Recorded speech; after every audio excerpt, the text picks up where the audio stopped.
I'm about to invite forward first Catie, Lynn. Many years we go back, but I'm excited that you're here. I'm excited to hear your story, hear where you were called to do your work. And so I'm excited that she's here to share this with you all. And then you guys get to hear a little bit about what she did and her mission. And you can come forward and lead you.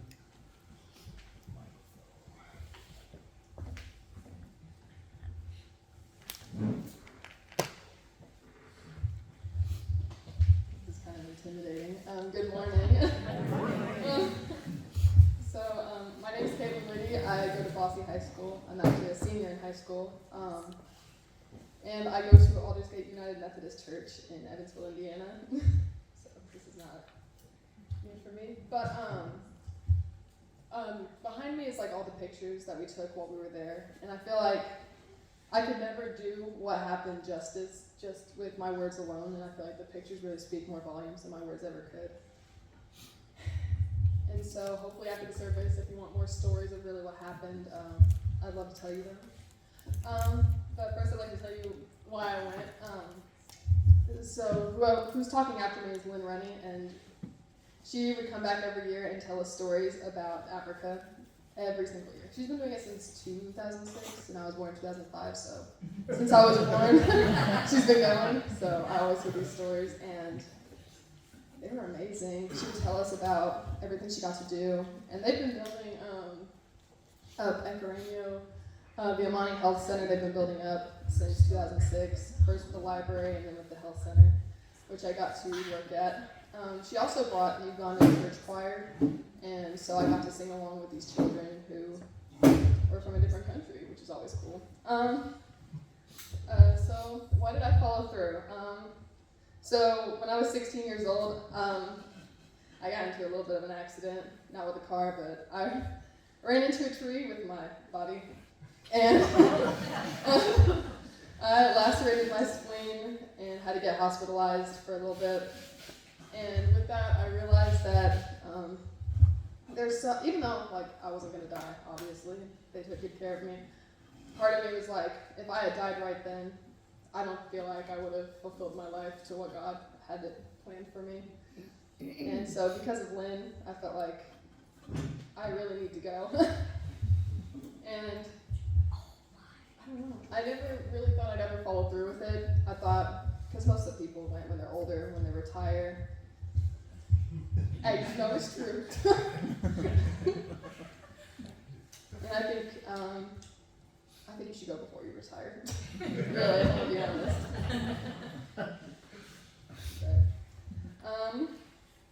And what strengthened the why was really my community, because I never thought, it's an expensive trip. Africa's not cheap. And a lot of people supported me through it, not only my family, but the community also.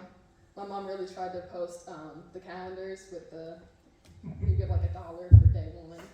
And we were like, actually, I want to give $60. And I was like, I didn't realize people would do that for me. They really would. We made a lot of money from that. And it really meant a lot, because without the support of my community and family, I probably would have gone.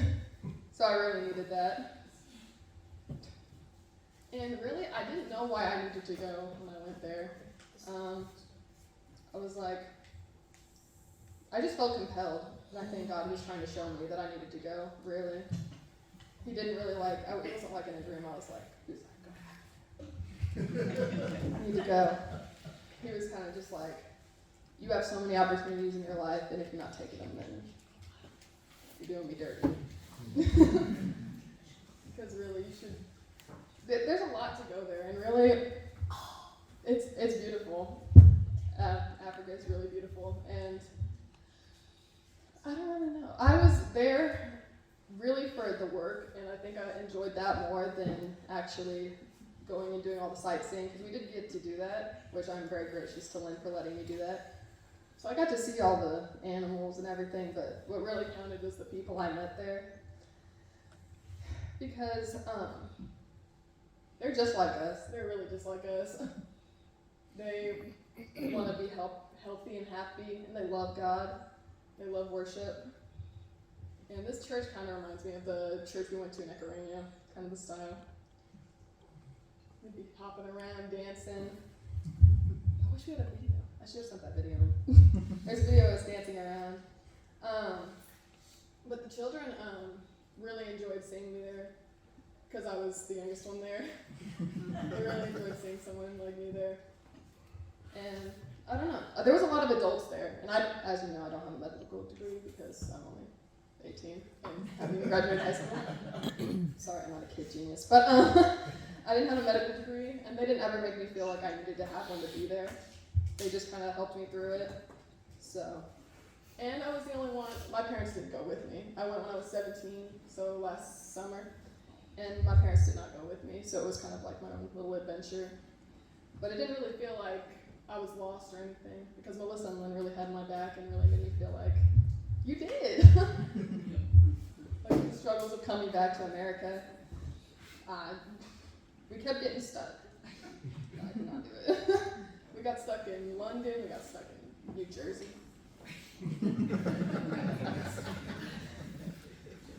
And they helped me run along through it because I really needed them right then and there. But yeah, he didn't really tell me to go. There was nothing really God spoke to me. I feel like God doesn't really tell you what to do. He shows you what to do. And without showing you what to do, you wouldn't be where you are. So I think from this, I want you guys to go to Africa. It's never too late to go.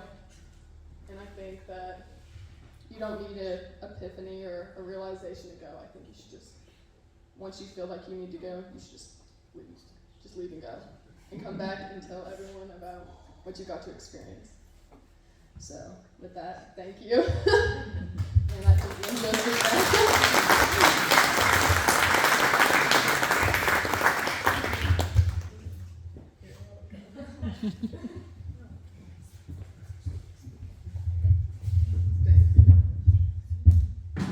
Good morning, everyone. I'm so excited to be here with you for many reasons. Just because it's fun to talk to, yeah. That's a great picture of That's our whole team. We have a combination of Kenyans and Americans that were on the team there. But I'm glad to be worshiping with you because I became United Methodist as a result of visiting a new church start in Vermont 50 years ago. I was Presbyterian, and we stopped in at a school where they were having their church service because they didn't have a building yet. And because of that, I am now United Methodist 50 years later. It was the new church start people and the minister who showed up on my front doorstep the very next morning after I visited for the first time, and not only showed up, but asked if I and my husband would become the new youth directors. He asked, and I said, yes. So we became youth directors, and I'm still United Methodist happy to be part of a new church start. I'm just so excited for you all. I mean, this is a beautiful place, a beautiful worship, and thank you so much for having us here today. It was wonderful having Catie on our team. She was 17 years old, a high school student who had never been out of our country before. So her first experience flying was to Africa. But she was a role model of love and kindness, strength and courage, adaptability and acceptance. And I would take her to the mission field anytime. And also Melissa went with us as a dental assistant. And I'll take her too. She radiated energy and enthusiasm and adaptability throughout the whole trip. So thank you, Melissa. Our nonprofit organization is called Amani Partners Kenya. We've worked for 20 years in one area of southwest Kenya where there are lots of villages sprinkled over the hills that go up behind the medical center. We had our start at Aldersgate United Methodist Church in Evansville on the east side, where Corey's dad, Mitch, served for 14 years. And while he never got to Africa, he was very, very, very enthusiastic and supportive of our journey there. Always encouraged us. And yes, you did get to hear the story too, just over all the years. As Catie said, we built and staffed a library in 2006, and we built a healthcare center that serves hundreds of little Kenyan villages. We hold medical camps there once or twice a year, serving 1,000 people every year, every camp actually. So these are people that are impoverished, underserved, have maybe $3 a day income, and the medical care that we give them is free, but people pay the equivalent of 50 cents to register, so that they do feel that they are supporting us in some way. The people who are shown with us are our helpers, and they're the medical folks. We go to support them. And they get a stipend from us, so that this is a way for them to make some money as well. So I've led teams to Kenya now from people around the whole United States. And I've gone 22 times since 2006. And these nice people have heard about probably each one of them. But each trip has been unique and wonderful in its own way. I had just sent a team off yesterday. They just arrived safely in Nairobi this afternoon. And it's just been a joy, something that I can't, like Catie said, it's hard to explain. We have also been particularly blessed over the years to have Kenyans from the villages right there on the ground who consistently provide the necessary local skills to facilitate getting things done. And there's much that needs to be done through the year. And this morning, I would like to invite you all to join